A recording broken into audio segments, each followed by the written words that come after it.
as you know, we're very fan friendly here at NBA TV. That's no surprise to you, Dale. So we like to get fans and everybody involved, much like Fan Night on Tuesday night. So we have a caller that's going to have a question for you or for the Bobcats or everything. So we're going to bring the caller in. You all right with that? I'm Yeah. fine with Okay. it, yeah. All right, hey guys, bring the caller in. Caller, go ahead with your question.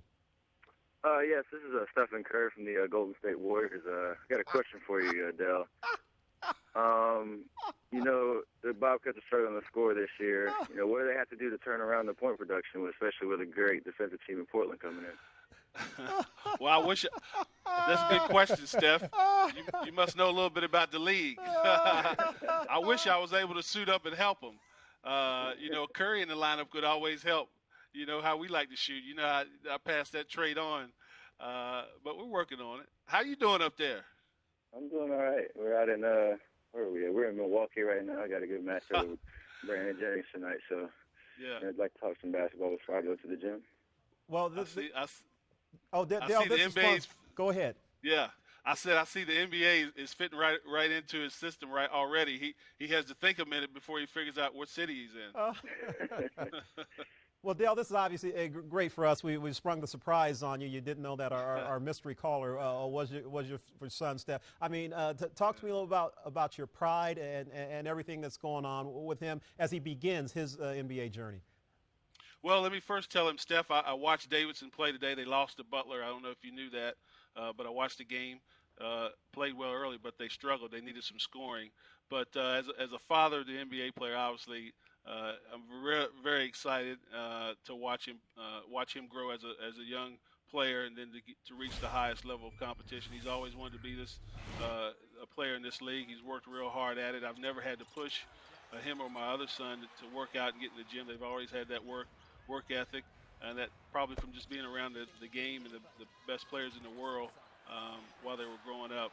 But it's just great honor for me, and I'm so proud to go watch my son on TV. I was able to get out to Oakland and watch a game a couple of weeks ago. We had some time here at the Bobcats in between games. But I've been since retiring in '02, I've just been a great, proud basketball dad and still living the dream as a dad. Steph, my first question for Steph. Steph, just because I can remember when I played against your father, and I always seen you on the court practicing before the games, like my son. So, just tell me a little bit about how much that helped you. Going into college and going to the pros, where you were around those guys and on the court. And the second question is, Dale, how do you balance from being, this question for me too. How do you balance being a father and a coach and someone that want to help and encourage, and then and somewhat criticize too when you want to correct them? Well, for me, being around the gym, growing up, always having a ball in my hand, that's just, an extra advantage for me. It just, drilled home the fact that I love basketball a lot, didn't mind going to the gym, putting in extra work. Even when I was going to watch my dad, I was on the court, and people thought I was just out there having fun. But, really, I was working on my game at a young age and trying to develop. So it helped to be, always around the NBA locker rooms and talking to guys. And so I know what it's going to take to, last in this league, and hopefully I'll figure it out. Well, Eric, to answer your question on my behalf, I retired from the league in '02, and Steph was a sophomore, so I got to help coach his high school team. So I could coach him on the floor as being a player, a part of his team, and then coach him a little bit on the way home as we drove home, and then leave it at that. So I got the balance there was real good in that I was able to coach and then get home and leave it alone.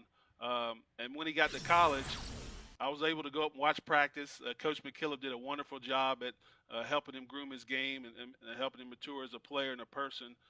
So I was very fortunate that he went to Davidson and that he played for a coach with such high character as Bob McKillop, a coach that would push him to be his best. And I knew he was in great hands under Coach McKillop.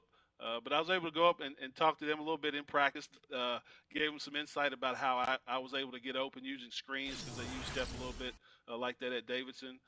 So I was able to just sit back and enjoy it and be a parent. And even now when he's in the NBA, he's a grown man, but he's still obviously a rookie. But he's going to have to learn his own way like I did. You can't tell him what things that go on day to day. He's going to have to learn and reason and figure things out on his own. All right. Well, Dale. Well, first, hey, Steph, thanks for being part of our surprise here. We really appreciate you joining us to kind of spring that on your dad. No problem. Thanks for having me. All right, Steph. Good luck tonight luck, there in Steph. Milwaukee. All right. Thank you. I got the DVR going. I'll watch it when I get home. All right.